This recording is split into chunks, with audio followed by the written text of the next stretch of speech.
I'm waiting. So we're going to start on the right hand side and we're going to work our way across and do some practicing with trig. So trigonometry is very similar to Pythagoras in the way that we're dealing with the same type of triangles. We're dealing with right angle triangles. The difference with Pythagoras and trigonometry is with Pythag we need to have two known sides and one unknown side. With trig there is either a known angle that isn't the 90 degree, because every right angle triangle has one known angle, correct? What's the known angle? Right angle. The right angle, the 90 degree. So excluding the right angle, there's another angle that we know or that we want to know. Does that make sense?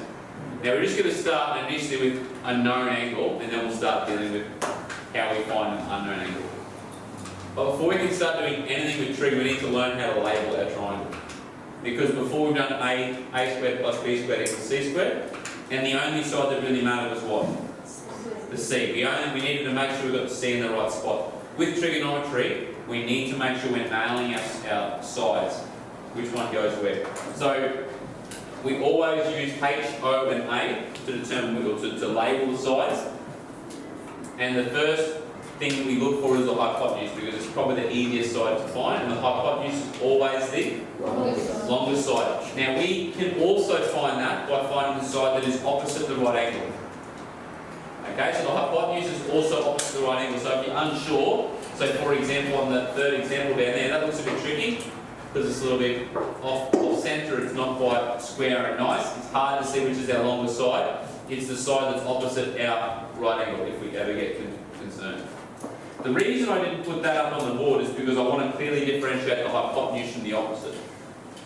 The opposite, as the name suggests, is opposite, so it's always the side I do second, or sometimes even first. It's the side opposite the angle. So where my angle is, it's always the furthest side from that. And I put the little O there, and the A, the adjacent side, there's two ways you can think about it. If you know what the word adjacent means, what does the word adjacent mean? Next to. So this is next to the angle. We heard a great question before about, well, there's two sides that are next to the angle. One of them is always the hypotenuse. So my advice is do the adjacent last. Cool? And it's more of a check. So I use my adjacent as a check. I'll put my opposite, my hypotenuse in first, and then I'll say, well, is the last side the shortest side and is next to my angle? And when I say shortest side, does it need to be the shortest side? No, it just needs to not be the longest side. Cool? So that's how we go about labelling our triangles. So, can we go through labelling this triangle, the first one, and we'll go from there. The side, this side here, Ashley, what side do you think that is? Well, actually, why don't we start with this side here? That one? What is it? Hypotenuse. I'm just going to write H because I'm lazy. Okay. Lockie. Opposite, very good.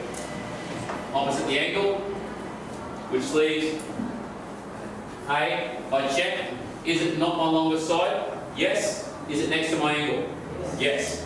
All good. Does that make sense? I want you to have a practice of these, and then we're going to talk about SOHCAHTOA and how we can use trigonometry. That's going to be, you're going to learn that pretty frequently.